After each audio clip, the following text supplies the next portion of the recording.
Hello दोस्तों, मैं Ravi Kumar Prajapati self study में आपका स्वागत करता हूं। आज हम पढ़ने जा रहे हैं क्लास 12 बिजनेस स्टडीज़ का चैप्टर 4 प्लानिंग। आज के इस वीडियो में हम समझेंगे लिमिटेशंस ऑफ प्लानिंग क्या होता है, वो कौन कौन सी लिमिटेशंस हैं जो प्लानिंग को थोड़ा सा टफ और रिजिड नेचर का बनाती हैं। तो चलिए आगे बढ़ते हैं।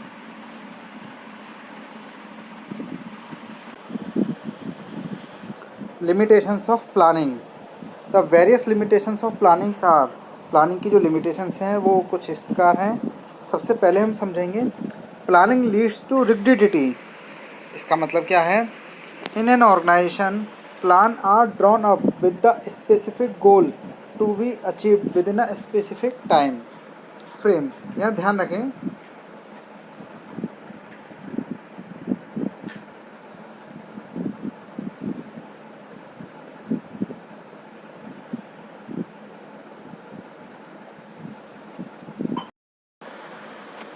limitations of planning.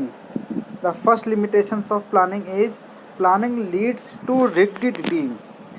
इसका मीनिंग कि अगर हम यानी कि अगर मैनेजमेंट का टॉप लेवल एक बार प्लान को पेपर पर ड्रॉ कर लेता है, यानी कि हमने अगर एक बार भी प्लान को अगर फ्रेम कर लिया एक निश्चित टाइम में, तो उसमें कुछ भी चेंज करना टफ हो जाता है।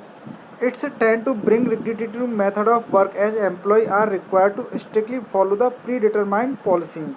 यहाँ ध्यान देंगे कि अगर एक बार कोई भी पॉलिसी बना दी गई तो फिर उसमें चेंज करना बहुत ही टफ हो जाता है, क्योंकि हम लोग जानते हैं, हमने आपने फर्स्ट चैप्टर में पढ़ा भी है, देयर आर 3 लेवल्स, 3 लेवल होते हैं, और टॉप लेवल के द्वारा अगर कोई पॉलिसी बना दी गई तो उसे मिडिल लेवल के द्वारा और लोअर लेवल के द्वारा पूरा किया जाता है।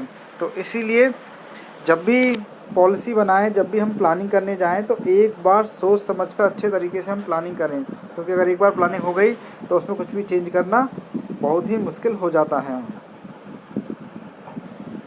Planning may not work in dynamic environment.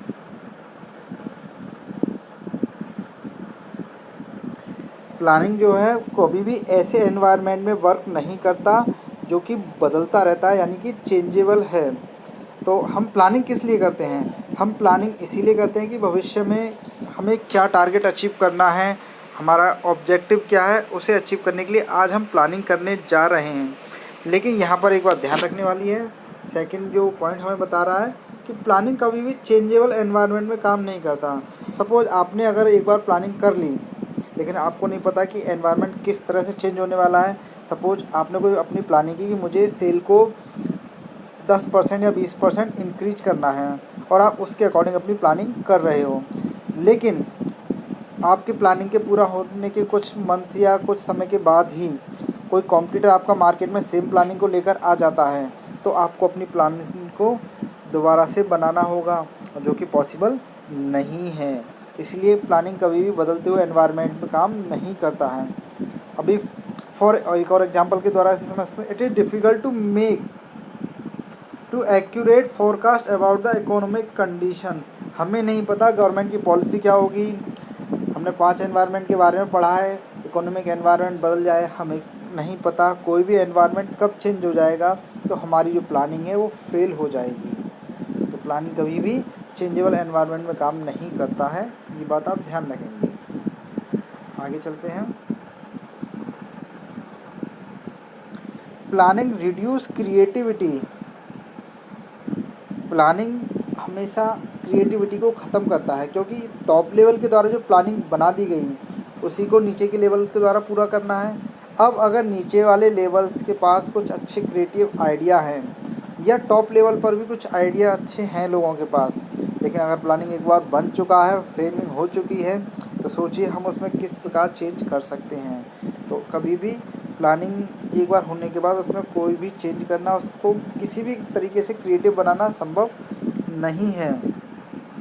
तो प्लानिंग जो है क्रिएटिविटी को ख़त्म करता है, यानी कुछ भी नया करने की इच्छा अगर आपके अंदर है तो वो पॉसिबल नहीं है, क्योंकि एक बार जो प्लान बना दिया गया हमें उसी प्लान को फॉलो करके आगे बढ़ना होता है। आगे देखते हैं। Planning involves huge cost. Planning को करने में बहुत सारा इन्वेस्टमेंट होता है, बहुत सारा खर्च होता है। यहाँ आप ध्यान देंगे, spend spent on gathering and analysis information and evaluation of various alternative। क्योंकि जब हम प्लानिंग करने जा रहे हैं तो मार्केट की कंडीशन को एनालाइज करेंगे, मार्केट में कौन कौन से प्रोडक्ट हैं, हम उनका पता लगाएंगे, उनके प्राइस, उनकी कंप्लीट डिटेल हम निकालेंगे। तो और इसके अलावा अगर हम डिटेल प्लान बनाने जा रहे हैं तो वहाँ हमें साइंटिफिक कैलकुलेशन की भी ज़रूरत पड़ेगी। तो ये सारी कैलकुलेशंस के लिए हमें बहुत सारा पैसा खर्च करना होता है। मार्केट से डाटा निकालने के लिए जो अपनी रिसर्च टीम भी हमें रखनी होती है, मार्केटिंग टीम की भी हमें ज़रूरत पड़ती है। तो इस पर हमें बहुत सारा पैसा खर्च करना होता है। इसलिए प्लानिंग जो है इन्वॉल्व ह्यूज कॉस्ट, प्लानिंग में बहुत सारा पैसा खर्च होता है। Planning is a time consuming process. Planning एक टाइम कंज्यूमिंग प्रोसेस भी है, क्योंकि प्लानिंग एक बार में आप नहीं कर सकते।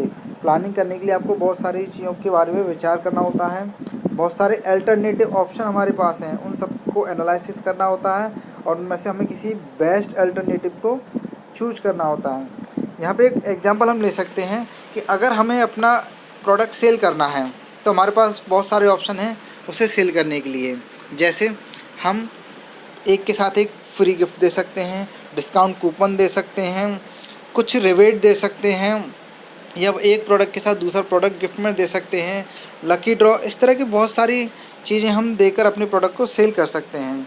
तो अब इसमें से कौन सा मेथड हमारे लिए बेस्ट रहेगा, इसको सोचना होगा और इसको एनालिसिस करना होगा। तो इसे करने में बहुत सारा समय जाता है। इसीलिए कहा गया है प्लानिंग जो है वो एक टाइम कंज्यूमिंग प्रोसेस होता है। Planning does not guarantee success. इस बात को ध्यान रखें, आप कितनी भी बेस्ट प्लानिंग कीजिए लेकिन प्लानिंग कभी भी सक्सेस की गारंटी नहीं लेता है। आप प्लानिंग करते हैं करंट एनवायरनमेंट को लेकर, लेकिन फ्यूचर में एनवायरनमेंट कैसा होगा हमें नहीं पता, हमारे कौन कौन से कॉम्पिटिटर्स होंगे हमें नहीं पता। तो हम प्लानिंग कर सकते हैं, हम क्योंकि फ्यूचर हम देख नहीं सकते, हम फ्यूचर को फोरकास्ट कर सकते हैं और उसी के अकॉर्डिंग हम प्लानिंग करते हैं, लेकिन एक्यूरेट एनवायरनमेंट क्या होगा, फ्यूचर क्या होगा, ये हमें भी नहीं पता। तो इसीलिए प्लानिंग कभी भी सफलता के लिए गारंटी नहीं देता है। हाँ, हम कुछ रिस्क को कम कर सकते हैं, इतना ज़रूर है। अगर हमने वेल प्लानिंग की है तो हम सक्सेस के लिए अश्योरेंस तो नहीं देंगे, लेकिन फिर भी हाँ, काफ़ी हद तक हमारी जो सफलता है उसका श्रेय प्लानिंग को जाता है।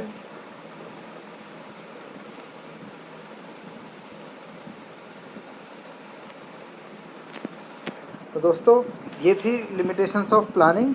अब हम नेक्स्ट वीडियो में देखेंगे कि वो कौन कौन से स्टेप्स हैं जो प्लानिंग करते समय हमें फॉलो करने होते हैं। बाय बाय दोस्तों, फिर मिलते हैं नेक्स्ट वीडियो के साथ।